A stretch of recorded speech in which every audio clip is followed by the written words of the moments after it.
Mississippi's medical marijuana program is expected to be in place by the middle of this year. New at 6, 16 WAPT's Keegan Fox spoke with health leaders and joins us now live.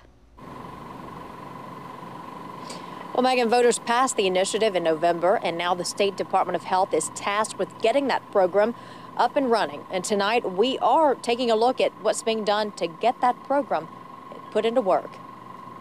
Last November, more than 74% voted in favor of Initiative 65, changing the state constitution to allow a medical marijuana program run by the state health department. The health department is required to have rules and regulations in place by July of this year. That includes who can grow and who can dispense the product. We've learned a lot over the past couple of months. I know a lot more about growing marijuana than I ever thought I would know. We're becoming experts at a rapid pace. Licenses for growers and cards for patients must be available for distribution by August 15th. The health department says there will be a lag between issuing those and actually having product. That's because growers cannot begin growing marijuana until they're licensed. Then, when the plant matures in 6 to 9 weeks, it has to be lab tested before it's sold. I think the odds of someone on August 15th getting a card and that same day walking into a store is probably going to be unlikely. The health department appointed a 9-member medical marijuana advisory board with representatives from state agencies and higher education. So the role of this board is to really put some teeth behind that bill, put together a set of policies and procedures that will help govern how we work through this very new process. Jackson State University President Thomas Hudson is a member of the advisory board, as well as Agriculture and Commerce Commissioner Andy Gibson. Gibson says he favors the state harvesting homegrown marijuana cultivated by Mississippi farmers, as opposed to growers from out of state.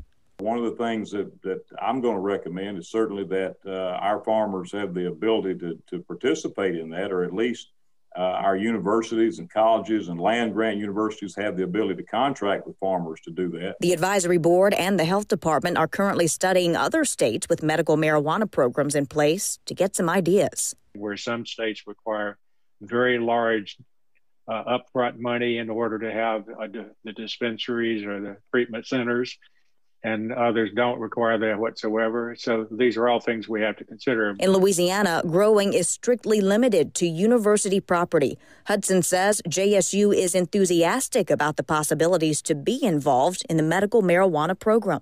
Certainly providing the space for the growth and the study of this, we definitely want to be a part of that. So, I feel that's my role as being one of the representatives on this board, one of the ones from higher ed, and it's something we're very excited about. Some may be surprised to find out the University of Mississippi has been growing marijuana since 1968. There actually is no legal crop of marijuana growing in the state of Mississippi, with one exception right now, and that is at the University of Mississippi. Ole Miss is the only university in the country to have a federal permit to grow and research marijuana plants. The state health department is turning to that federal program at Ole Miss for guidance on implementing the state's program. The passage of Initiative 65 has sparked reaction. Madison Mayor Mary Hawkins Butler filed a lawsuit claiming the results should be overturned. Medical marijuana measures have also been introduced in the state legislature this session. Right now, it's unclear if any legislation passed would have an impact on the program, since it's up to the state health department and advisory committee to draft and implement the rules and regulations. This committee that we're talking about, the advisory committee, is one that's set up under the constitutional provisions. And so we are moving forward along that track. As to whether those bills will be valid, I really couldn't comment on that. Don't know. Our work is mandated by the legislation that's already in existence. I can't really comment on what future legislation might do.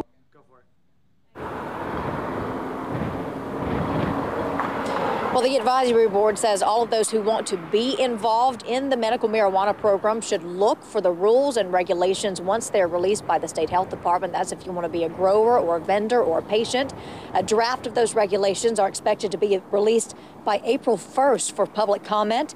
The health department says it is also considering hosting town halls to take public comments. Back to you in the studio.